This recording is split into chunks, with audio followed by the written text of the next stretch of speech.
Let's kick off. So firstly, thank you so much everyone for joining, taking time out today and spending an hour with us.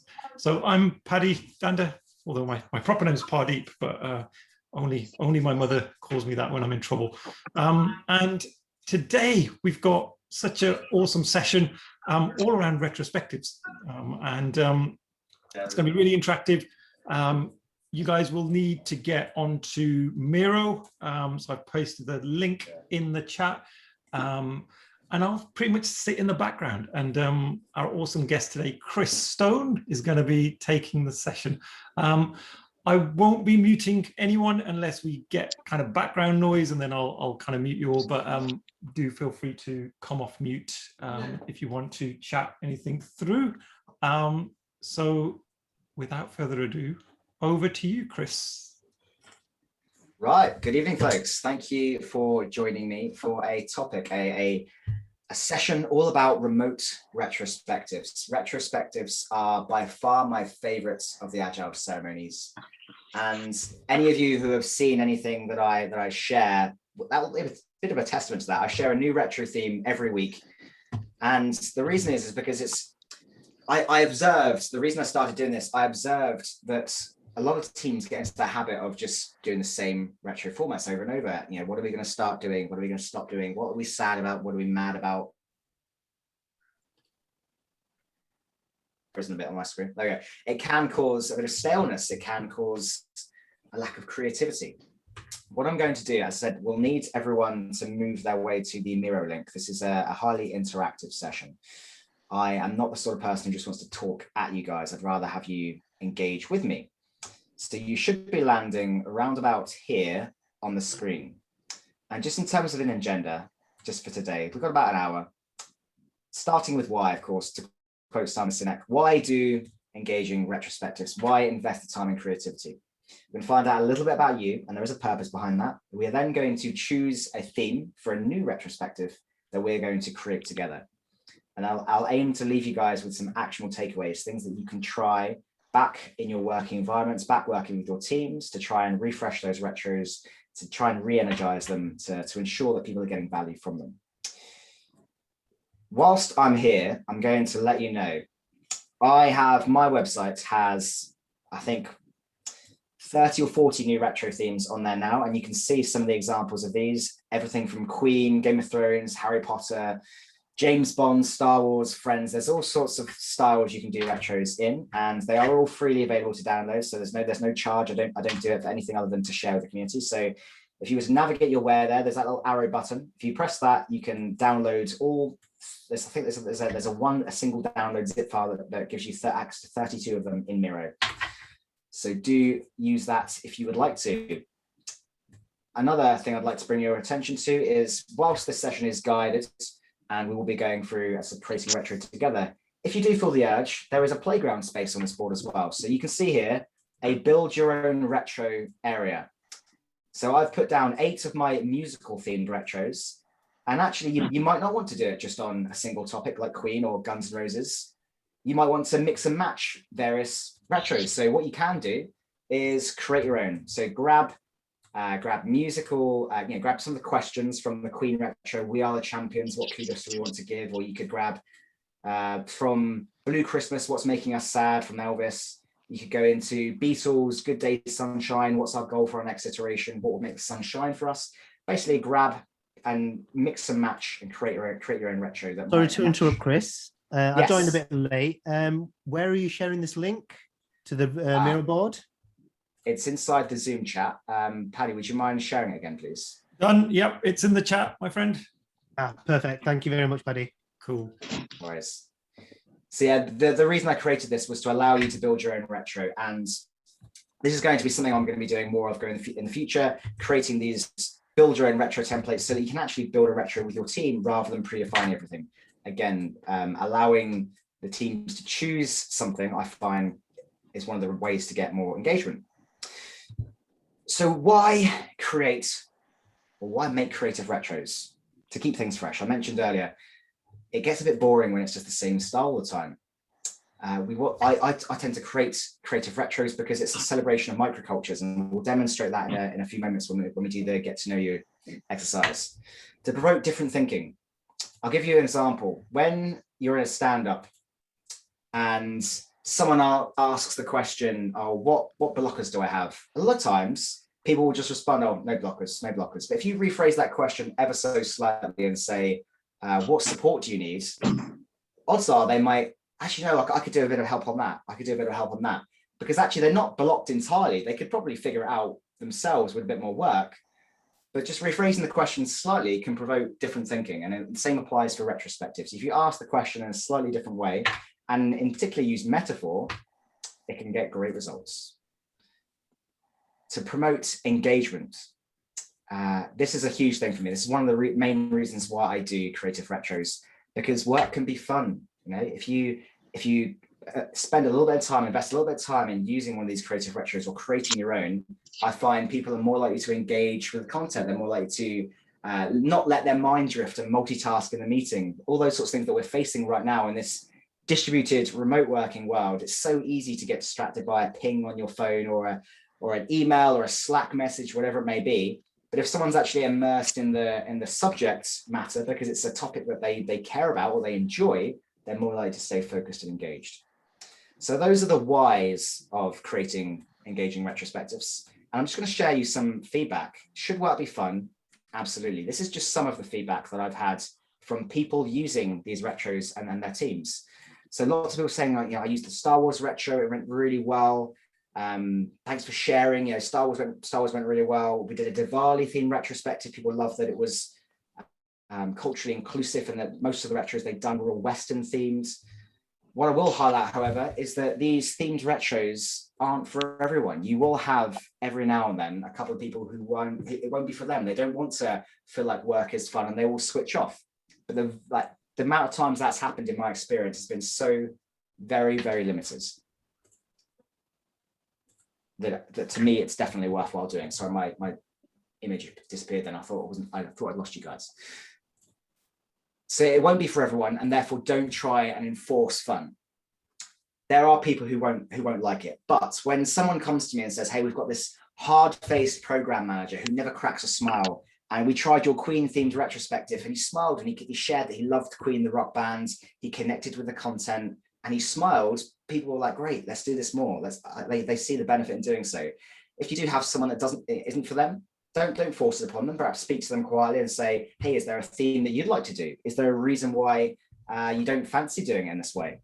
Often speaking to them personally and obviously not calling out and speaking to them in a empathy, coming from a place of empathy and speaking to them in that vein will often help you navigate that. So what I want to do is get you guys to interact with me a little bit, just to find out what your favorite retro theme is. So you can interact with this Miro board. If anyone hasn't used Miro before, just make sure on the far left-hand navigation panel on your screen, there is like a row of icons. Above a T and above a little template, there is a blue cursor, or it will be blue when you highlight it. If you press that, that will allow you to interact with this board. You can also press V on your keyboard to achieve the same outcome. Then if you double click a post-it note, you can type and share your thoughts. So what I'd love to hear from you as a group is what your favorite retro theme is. What interesting team names perhaps you've had or worked with. And lastly, what do you geek out over? And if you prefer to speak out loud or type in the Zoom chat, don't mind. You don't have to use the Miro board if you can't access it for whatever reason. You can equally talk to me and share your favorite retro themes.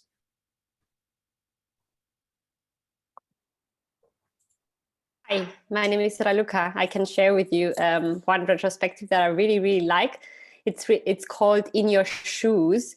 So practically, you try to put yourself in the other person's shoes.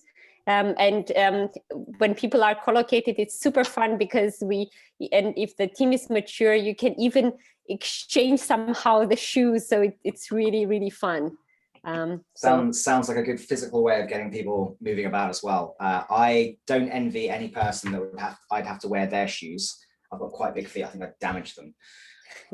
Thank you for sharing. So we've got Mario Kart, Sacred Cows. I've not come across that one. Sailboat's a bit of a classic. The Good, the Bad, the Ugly. Classic Sad, Mad, Glad. Love your Queen retro, Chris. Thank you. Ali Cox, don't know that one. 4 L's.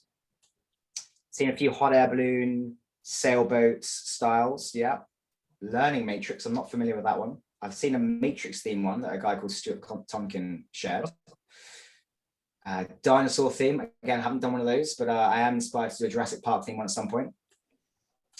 Let's see about team names then. So Mean Machines, Team Awesome Force.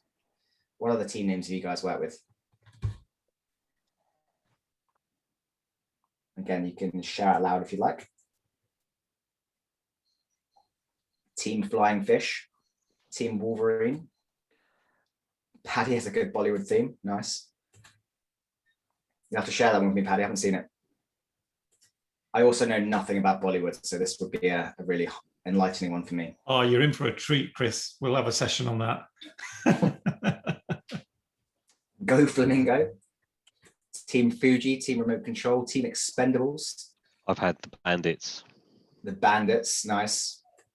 All right, and then last of all, Marvel. What could you geek out of? The Marvel icebreakers that bring laughter. Musical theme retros, retro computing. Retro computing. I've got like 3 N64s lying around here somewhere. Not in this room anymore.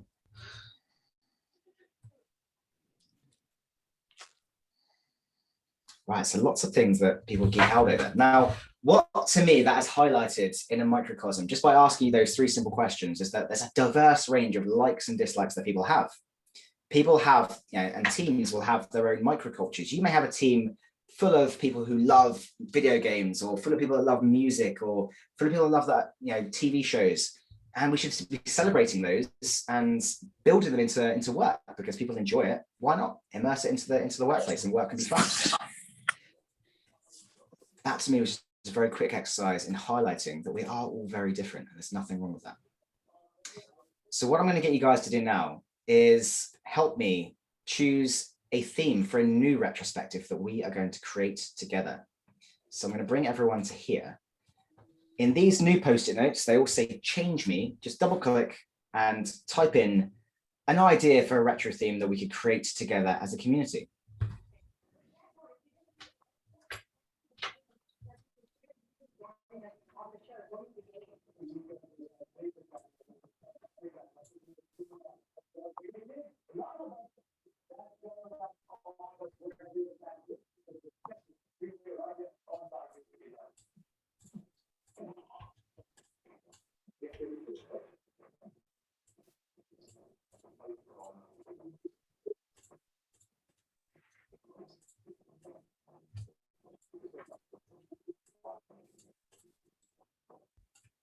So the eagle-eyed amongst you may start to see tiny Freddie Mercury's appearing to the left of the screen. This is how you guys are going to dot vote in a moment to choose the retro theme that we go with.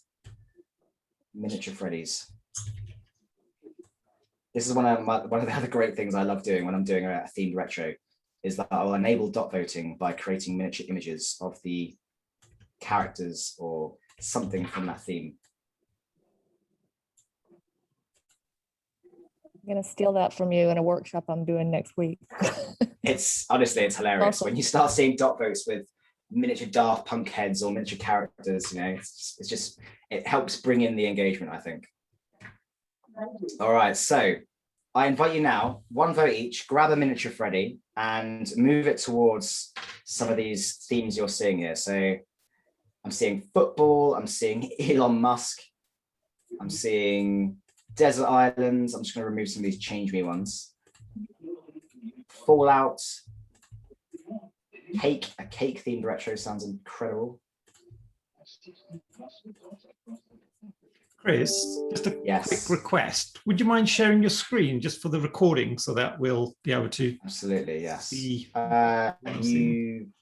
It says sharing screen will stop your sound share. That's fine, yeah. So I'm just letting you know. Voila, should be sharing. Yay, there we go. Thank you. Okay, so we're starting to see some clusters here. So Eurovision currently in the lead by 1 vote. 2 votes. No, 1 vote at the moment.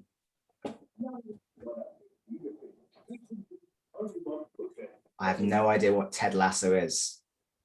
See, this is the part of the fun, is some of the topics I know nothing about. It's going to be down to you guys to help me here. So have we run out? Has everyone had a chance to vote? Did we run out of Freddy's or did we have enough? I think Eurovision might be it. So here we go. Next step. We come here. Let's create a retro together. This is the example of a retro that was created as a community when I first did this workshop. It was a Disney fairy tale or a fairy tale style.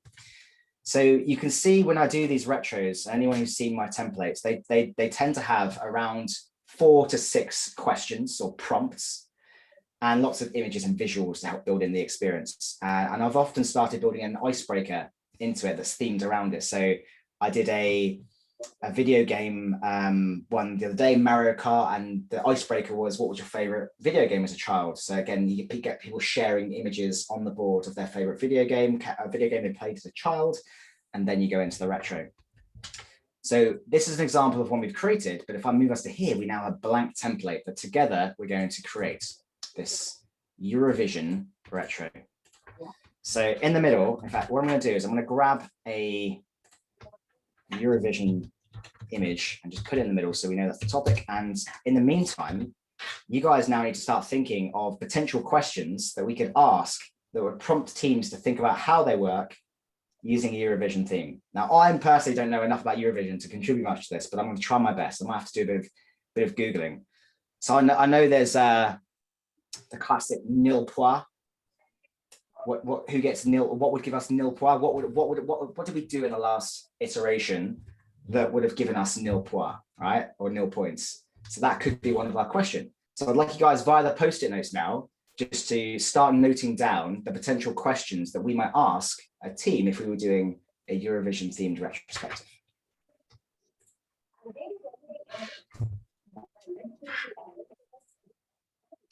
This section of the retro always varies in length because it really does depend on the size of the audience, how participative they are, how easy the topic is.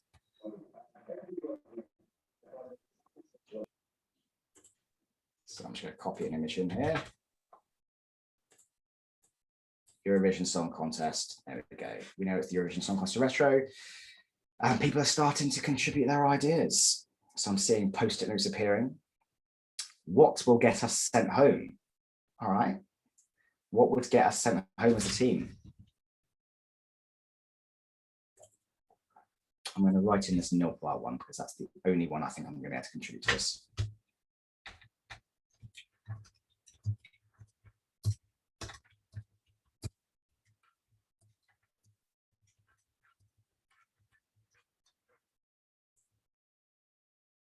Are you still hearing? All right. What made us sparkle? What will wow the general public? Like it, focus on value, okay? What would give us 12 points? So that could be a future-spective one. What would give us 12 points in the next iteration?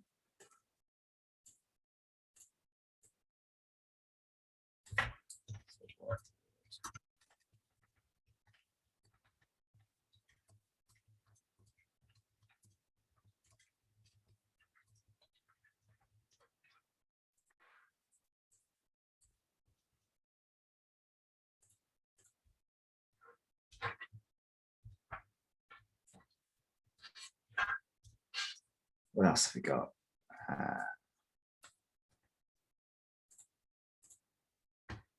What unplugged our microphone? Does that happen in Eurovision?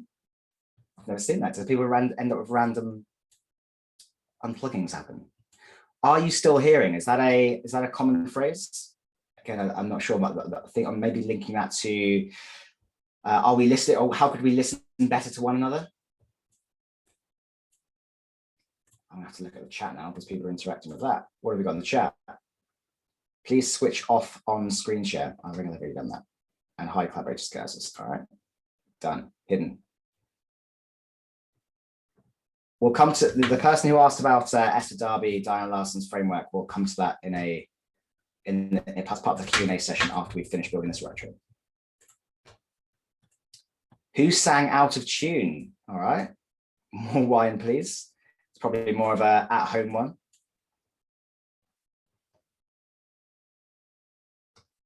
Who do we need to bribe to get our blocker unblocked? Again, bribery. Love it. What about us is fire and what is ice? That sounds very Game of Thrones. But I like it. Is there a common fire and ice theme to Eurovision? Again, I'm not sure. I don't watch it enough to know.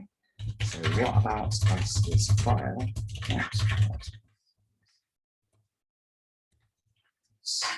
Was our outfit too tight?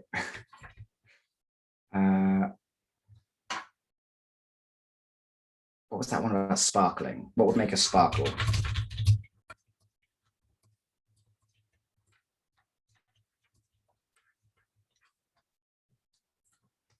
Off the stage. Right, guys, I need you guys to help me input now. Which one should we choose for our Eurovision theme? We need 6 questions. I've written down what would have scored us 0 points. I've written down what would give us 12 points in the next iteration. What other ones should we include?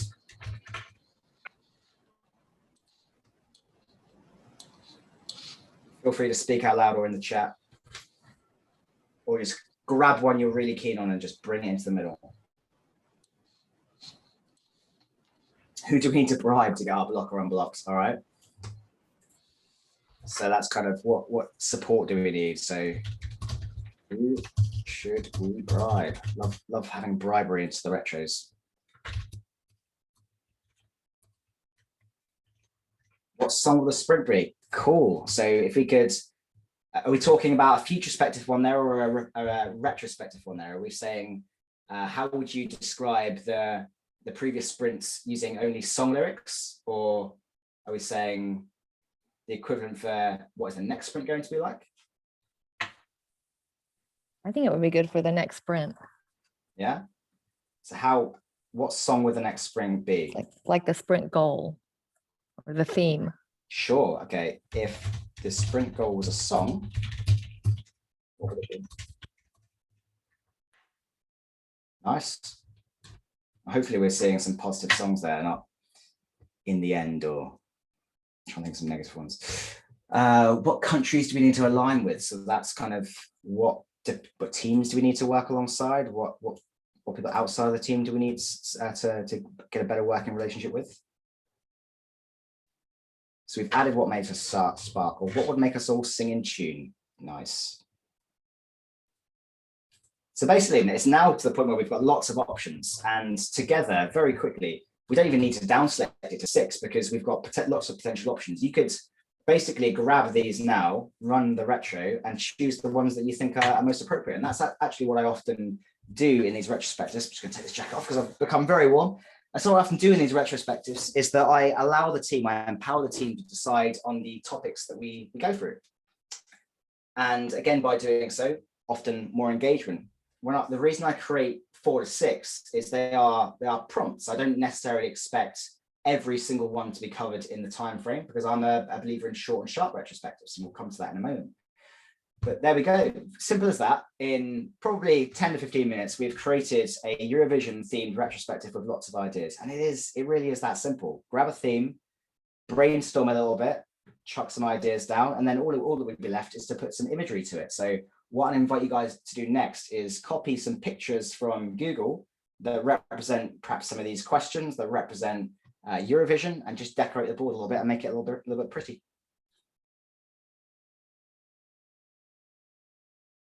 To get images into Miro, it's as simple as going onto Google and then right click and pressing copy, and then you can press Control-V and it will paste it on the Miro board. So I invite you guys to help decorate the board. This is going to be interesting, Chris. See what comes up. Yeah. So I'm seeing a very wet chair. Not sure what that relates to, but I mean, Eurovision's has some pretty outlandish outfits, so we could see some great things.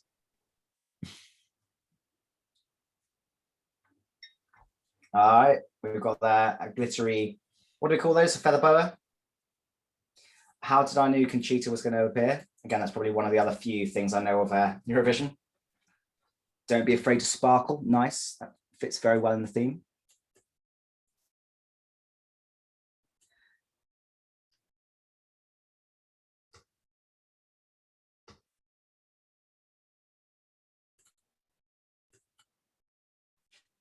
microphone, yeah.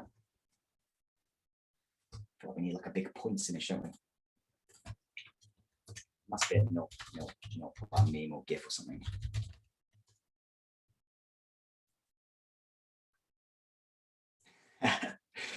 I'm going to share a classic image, and it happens all the time. Nil pois, right at the bottom, United Kingdom. Okay. Cool, so that's it. Creative retro done. What I'd like to cover with you guys next, before we do more of a Q&A session on retrospectives in general, is try and leave you guys with some actionable takeaways. So I kind of alluded to this a moment ago.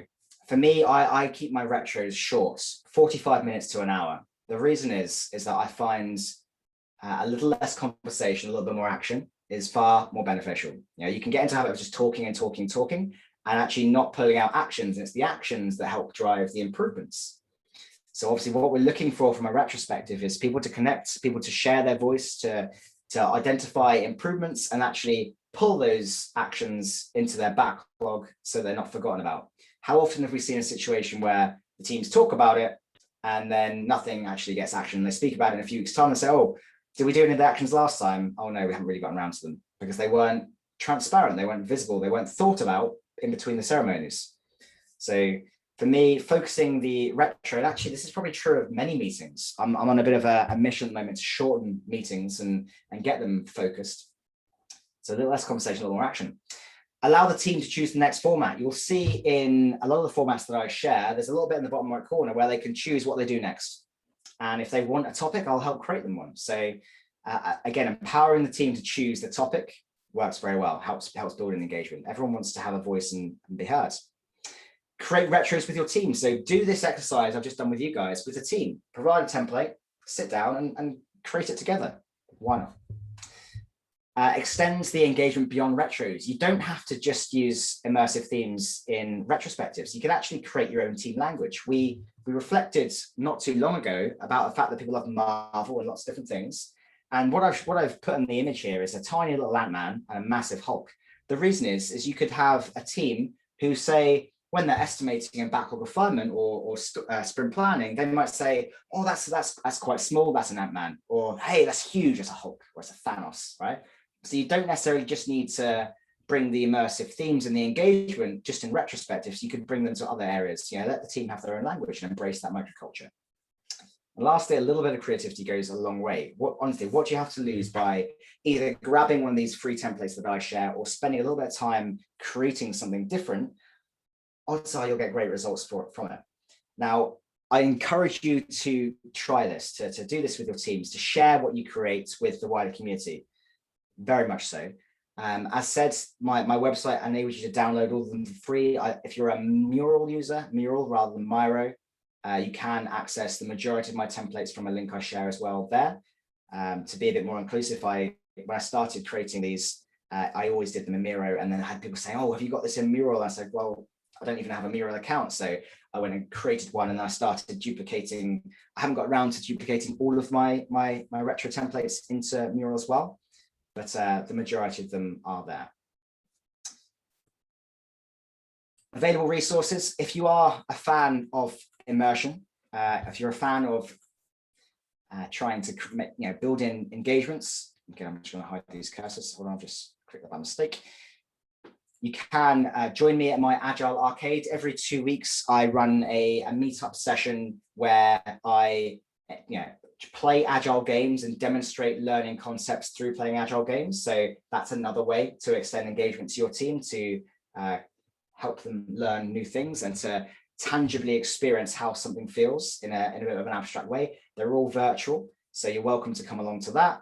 Again, there's a link there to my templates. There's a link to my YouTube channel if you want to follow and see any of these recordings of these sessions that I do. Again, that's all available. So we have 25 minutes left now. There is 5 minutes I'd like to keep at the end just to capture feedback from you as to how you feel this workshop has gone. But otherwise, it's now open to the floor. I'd love to just talk with you guys about your experiences with retros, any questions in particular you have from me.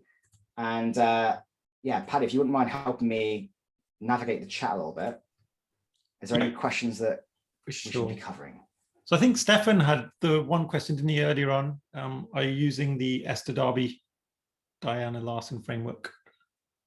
I'm actually not. No, it's not. I've not read Esther Darby. I think Diana Larson's got a book on retrospectives. It's on my backlog of books to read that I haven't gotten around to reading yet. So all of this has just kind of come from my own experience with retros, my desire to try and improve them, to try and make them more fun for people, because I'm a firm believer in enabling fun in the workplace. And I think it exploded a bit more this year for me because we were all remote, and it felt like we needed that buzz, that excitement about it. Awesome. Yeah, folks, if you want to ask a question, either put it in the chat or feel free to come off mute and just jump in. Chris, do you think that teams should be reserving time for, playing games, having fun? And if so, what is a recommended amount of time that they can get away with? And that's the point, right? It's what they can get away with to an extent. So you might have a team that never makes time for any of that personal interaction and fun, and just starting somewhere is a benefit, right? If we reflect on where we are today, we're bouncing meeting to meeting to meeting, and we're not getting those water cooler chats, those walks to and from the meeting room together, the seeing someone as you walk in the office in the morning and saying hi and asking how you are and how the family is. We're missing all of that. So we almost need to make time for it. So one of the ways I encourage teams to make time for it is when they start a meeting, ask an icebreaker question. And maybe it doesn't have to be every single meeting. Some teams do, because that's what they prefer. It's very much down to what the team has capacity for, but it's got to be starting somewhere. And I would say, if they're doing a 2-week sprint, for example, at least maybe an hour a week, just have a bit of fun, because if it's all work, they will burn out. Thank you. No problem. And yeah, agile games, I don't prescribe it as fun. I kind of use it as a coaching opportunity. Mm-hmm. So if, for example, I'm observing a team are constantly context switching, or they're working on too many things, I'll play a game with them around context switching, the virtual name game, where they get to experience how it feels when you're constantly context switching and see the results.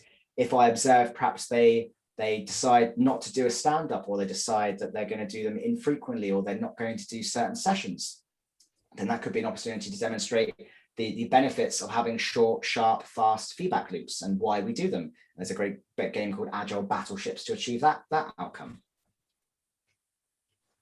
Mm-hmm. Right. Another question come through in the chat, I think. What context switching games do you play? As I said, the main one I tend to do is called the virtual name game.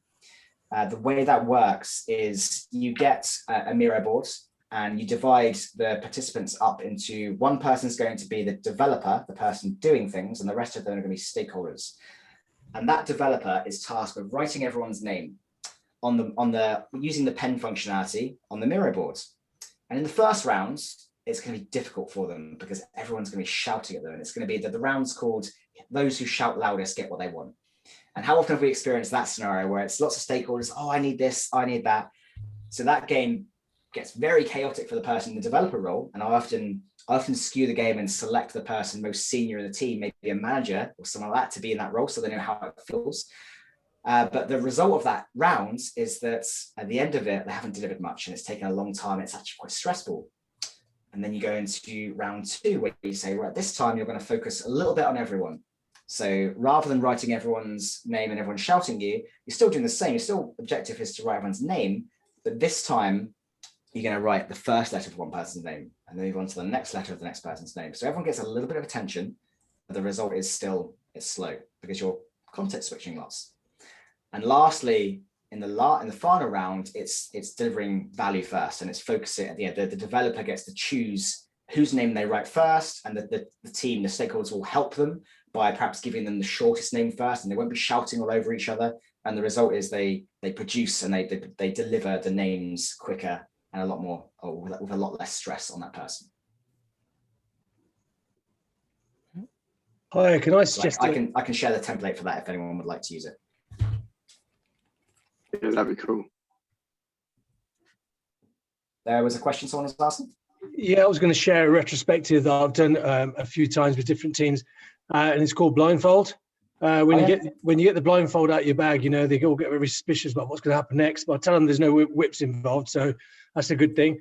But yeah, it's basically an office, an open office, and then you get the chairs and you kind of like, you know, randomly put them in a manageable kind of like different kind of places and stuff. And then the whole idea is there's one person that's blindfolded and the team's on the other side, and they have to direct their team member back to their side. Now, there's a prize in it. The prize is a box of chocolates. So it's about who gets across without bumping into these chairs while their teammates are giving them instructions to go left, right, or whatever. And then always put something in their mind that you can sabotage your teammate by making them, you know, bump into these chairs and stuff so they get slower time. And you tend to find that they do take that up and they do that. But the whole point of the thing, a retrospective is that if you slow down your team member, okay, you might have won, but you've respectively slowed down the whole team by doing that. Yeah. So it's working together, not having your own silo kind of alternatives. Sure. Involving blindfolds, I've also played another game physically in person where you blindfold people and you get them to walk through a maze that you've mapped out with tape on the floor. And there are mines, so it's like a minefield, and you've got to guide that person through the maze without hitting the mines. And the team around you are doing the guiding, so they are giving them verbal instructions. And the challenge is to iteratively improve. So if they got the person through them at the minefield without them landing on a mine, great. But if it took them lots and lots of verbal instructions, that's less great. But over time, they go through multiple rounds. They've got to try and reduce the amount of instructions they give to demonstrate iterative improvement. And again, it's a kind of a trust building game. Oh, I like the sound of that. I do like the sound of that. Thank you.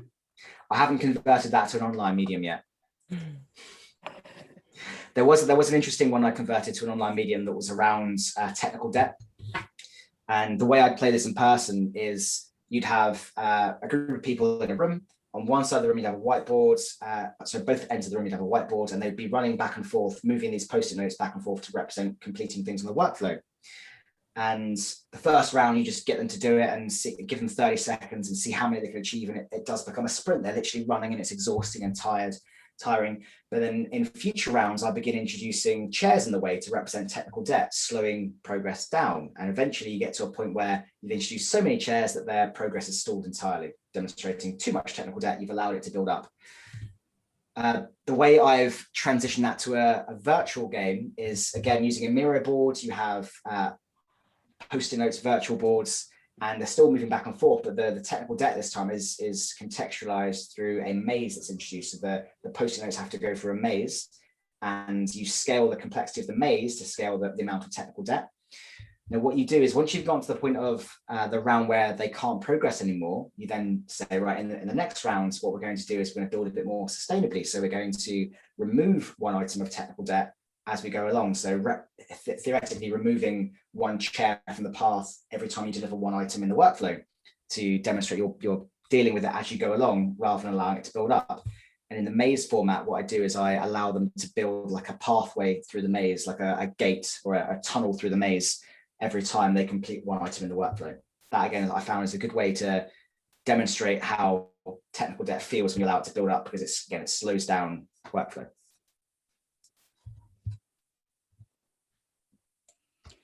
I've got a question. Sure. So I'm working with a team at the moment that and we're transitioning to an agile way of working. Mm-hmm. And it's a very small team. We've got quite a lot on, and it's really painful to try and introduce some of these things and get them working and get them enthusiastic about it. And so we've started to introduce loads and loads of stuff, and the retrospective is one of my absolute favorites, and we've been doing quite well with it, but it's really hard to get them engaged. Like they are a very small team, mixed age ranges. They're not used to agile at all, and I am really struggling, and to the point that I'm sort of burning out a little bit. So like, how do I keep my motivation, and what else can I try and get them like involved? So this is the challenge, right? Is when you're a coach or a scrum master, you're kind of tasked with putting on that brave face and being the one that energizes and motivates everyone. And it can be difficult. So I guess from a mental health perspective, you've got to do whatever energizes you, perhaps before the meeting. Some people I know will sit there and they'll read a few lines of something because that gets them into a zone. They might listen to a certain song before they start to energize them. It might be as simple as sitting down and breathing for 10 seconds and kind of switching into that. So there's kind of habits that you can develop that get you into a coaching zone. With regards to, I guess, energizing them, one of my first things I will do is ask the team, right? So one of the retrospective questions could be, hey guys, what would excite you? What would energize you? What could we try differently that might help you connect more? Ask the team is something that Lisa Adkins very much advocates for in her book about agile coaching. And it's one of the first questions I always look to ask when I'm seeing a problem. Don't just diagnose it yourself, ask the team. Often they'll have the answer, or if they don't have the answer, you can use some probing questions and come to it together. And again, by them suggesting potential solutions, it's their solution, not yours. So it's less them being imposed something and actually something they've collectively owned together. Yeah, awesome. Okay, I'll try giving that a go. Thanks. No worries. Yeah, I've got the same scenario actually. So I joined this company about 6 months ago, and they're a managed service company really that deal with IT and solutions, and yeah, they're very unfamiliar with Agile. So I've been trying to introduce Agile for the last 6 months, which we've been doing. But then what I'm finding is a small team, similar scenarios of that. Some quite young, some a bit more experienced, but the challenge I find is that to get them engaged, same thing. So I end up finding that I'm plugging a lot of the feedback into the retro and very minimal kind of input from them. And it's kind of trying different ways. So sometimes I'll just get silent and see if that provokes a response, or so I'm like, what else can I try. So this is, I think, a common question that comes up is silence. Silence, many perceive to be this negative thing. And I used to be that way. I used to think silence meant I was a bad facilitator and I was doing something wrong. It's often not. Silence is perhaps a time for people to reflect and think, spend a little bit longer thinking of something. It could, of course, be an example of a lack of psychological safety, people not feeling comfortable with speaking up. One of the ways that I try and navigate that in a retro world is I try and use multiple formats, and you'll have seen it today. I use silent reflection. I allow people to interact with the board, add things down individually. If they prefer to, they can speak out loud. If they prefer to, they can type in the chat. So offering multiple ways for people to share their thoughts. But often the first time I ask a question in a retrospective, it's right, we're going to spend a set timer, 3 minutes just noting down individually our thoughts, and then discuss them. Some of the pertinent ones, and then dot vote them to down select the ones that are most important to people, and then pull an action out of that. What I would also recommend is, if look into Patrick Lencioni's 5 Dysfunctions of a Team. He talks about essentially the 5 things that he believes makes teams unsuccessful, and it's things like inattention to detail, it's lacking healthy conflict and things like that. And again, it might be just a matter of calling that out with the team and saying, right, I'm probably going to create a 5 Dysfunctions of Team retro, by the way, but it might be worth just sharing that with them and saying, right, this is what we're aspiring towards, an environment where you guys can feel safe to talk about things. I'm conscious that sometimes I do a lot of the talking and I'm trying to avoid that. What could we do differently that might help you feel, again, comfortable to speak up and speak out? If I might just add to that, Chris, because that's awesome advice. I was going to say, sometimes, if a team is feeling demotivated, it can be because of almost losing their sense of purpose. So we might be doing lots of work, lots of features are being built, and we're constantly kind of going through this kind of factory approach. Every sprint, we've got these features we've got to build, they get shipped, next lot. And it can get quite demotivating if the team have lost that sense of purpose. And maybe sometimes it's worth grabbing the product owner and saying, hey, can you come in and enthuse the team with your vision or your, what's coming up, and how are we been able to add value? Because often the team don't always see the fruits of their work because they've delivered something and it's gone, and now they're working on the next thing. So I wouldn't be afraid to kind of pull in other people to help with that, I think. All right. Any other burning questions from anyone about retrospectives? Maybe just About one remote question from my retrospectives? side. Yeah. How do you manage to keep the retrospective within 45 minutes, you said? For me, for example, I have difficulties because people speak a lot, and yeah, we have not very big teams, but when you have like 8 or 9 people, 10 people in the team, 1 hour isn't very hard for me. Any tips, or how do you do it? How do you kind of organize it? Sure. So again, it's always context that matters. If you've got a larger team, you've got larger voices, you've got lots of talkative people, that's a positive. And I wouldn't want to stifle people's voices. And that occasion, I'd probably be leaning more towards an hour, but using tools that are inbuilt into things like Miro or timers to make sure that everyone's aware, right, this is the timer for this section, and not being afraid to call out, right, we're going to move on to the next section now, or I just want to direct you towards this.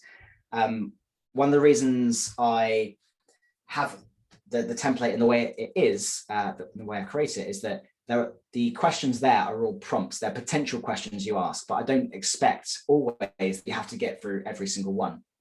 So I know I've seen some retros where people do like the 4 L's, for example, and the first thing they do is they write down everything possible for all of those topics. And then they start selecting the ones they want to pull actions out of. What I actually do is I say, right, let's say the question is one of the ones we had today. So what makes us sparkle? Focus on that question. First, three or 4 minutes, silent reflection, writing things down, then get people to dot vote the one that's most important to them, or clarify ones that people perhaps don't understand. Then try and pull an action or 2 out of that, and then move on to the next topic. And that way, rather than with some retros I've seen, the action collecting is compressed right to the end of the session, and sometimes it's rushed to get the actions done before the time box expires.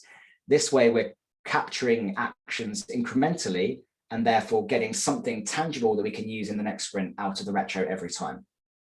So I guess it's all time management, and it's down to the context of your situation, your team. Again, I wouldn't try and stifle any voices.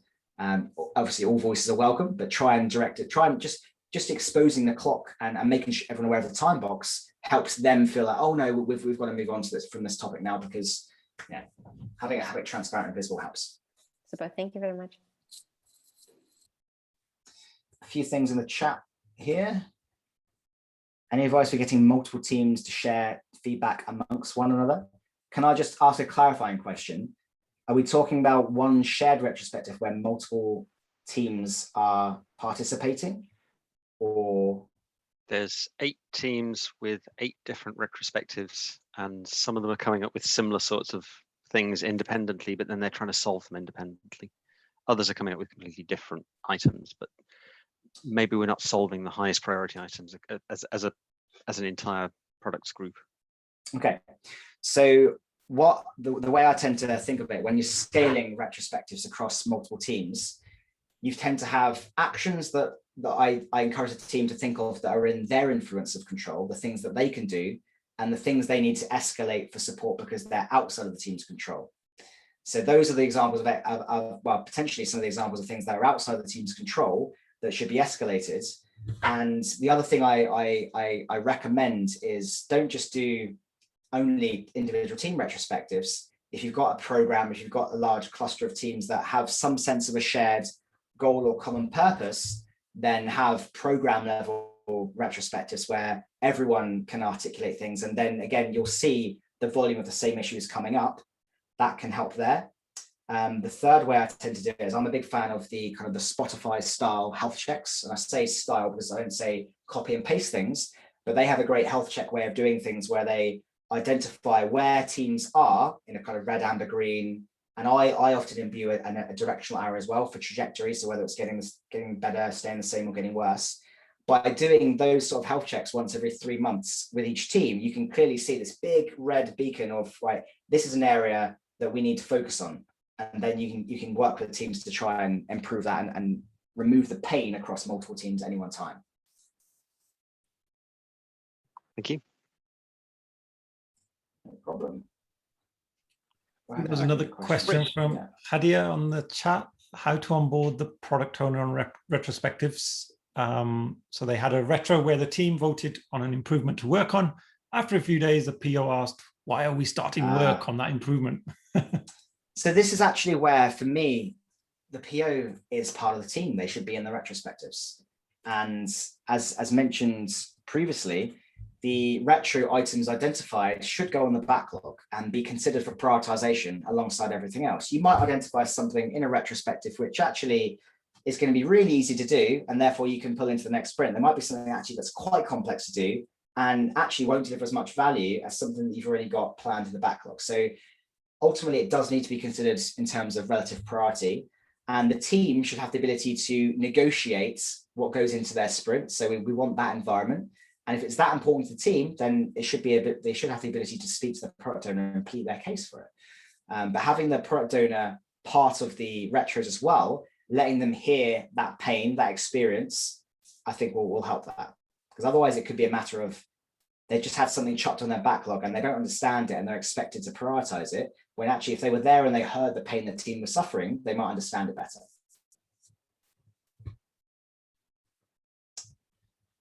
Right, one more question, and then I'd love to capture some feedback from you folks on how this workshop has been for you so that I can ensure it gets improved for future ones. Tiago. Yeah, quick one. So have you seen a team that said that they need no retrospectives because they're already good enough? And how to deal with these guys? So one of the questions I often refer to when a team is reluctant to do retrospectives, they don't feel they have time for retrospectives, is I'll ask them, right, is everything perfect right now? Okay. And if they can say there's even one thing they're unhappy about, then they need to talk about that. Otherwise, they're going to be talking about it again in the future. So what's the phrase I love is from Einstein. Doing the same thing over and over and expecting different results is the definition of insanity. If you've got a team that won't make time for retrospectives, that thinks they're perfect, but actually they complain about this or that, odds are they're going to be complaining about it again in a few weeks' time anyway, because they're not taking action. They're not thinking about what they could do differently. So I always use that phrase to demonstrate that they need to change. Yeah, it's a good one. Thank you. No worries. Right, what I'm going to do is I'm going to bring everyone's attention to this part of the Miro board. And it's where we've got lots of these shooting stars, blue, gold, and yellow. The golden ones represent the question, how could this session have been more useful to you? The blue ones, what did you like or dislike about the session? And the yellow ones, if you had one wish about the session, it would be. So if I could ask you to double click any of these stars, type your comments. I'd love to hear your feedback. It will all be taken on board. I don't care if you thought this was, I don't mind if you share something bad. I'm very tough-skinned. It'll bounce off me. But this is in the interest of continuous improvement, just like we do retros for that exact reason. And again, if you'd rather speak out loud, feel free to do so. If you'd rather do so in the chat, again, feel free to do so. Alison saying, I once had a team say I'm faster than Agile because I can complete items in less than 2 weeks. I would suggest that person probably doesn't understand Agile. Hey, Chris. So this is my first one of these sessions I've joined. Actually, any session from an Agile community. So thank you for having me. My feedback is that it's really great to be involved and hear other people's perspectives on things. Definitely from a lateral thinking perspective.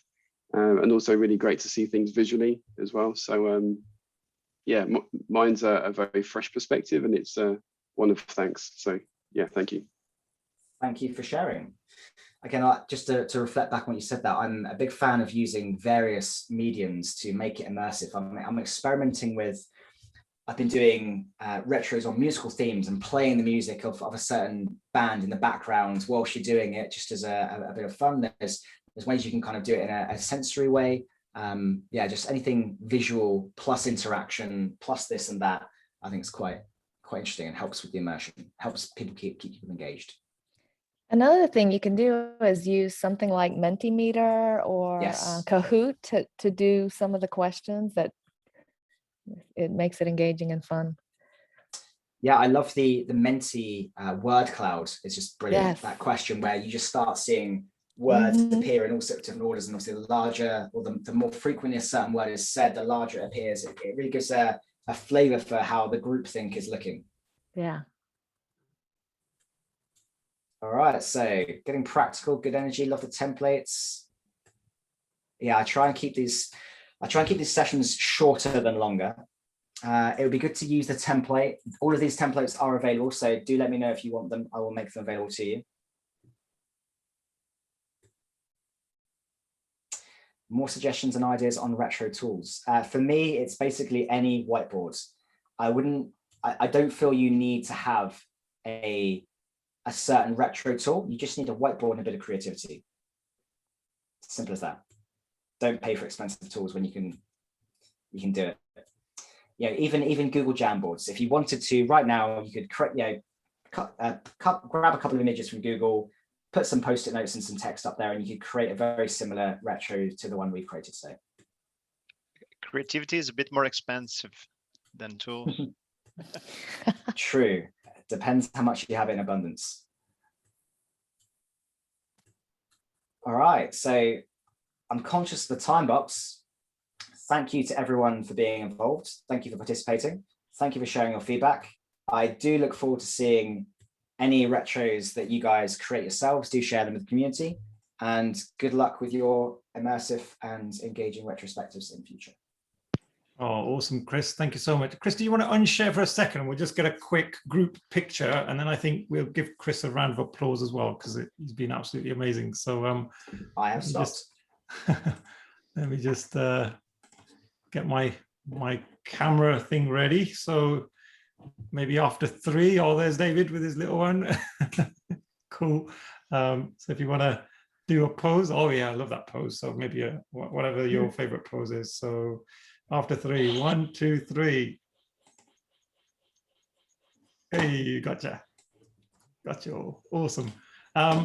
Yeah, so I'd like to give Chris a huge round of applause. So folks, if you want to come off mute, I think you've been absolutely awesome, Chris. Thank you so much. Thank you. Thank you, Chris. Thank you so much. It's amazing. I mean, I came across Chris just through LinkedIn. I just found some of his posts and amazing retros online, and that's how I discovered him. So I would definitely check out his website. I put it in the chat, the link in there. The session is recorded, so if anyone did miss the start, because I think a couple of people arrived a little bit late, I'll send out the recording via my newsletter, so you will have that link. So on that note, I'll let you all go, but thank you so much, everyone, and thank you, Chris, as well. Thank you, folks. It's been a pleasure. Feel free to connect with me on LinkedIn. Always welcome. That's one of the best ways of staying abreast of anything I share. Everything I share is community driven. I don't make any money from it or anything like that. I just enjoy creating it. It's one of my outlets for mental health, to be honest. Awesome. Thank you so much. Thanks, folks. Thank you so much. Bye. Bye. Thank you.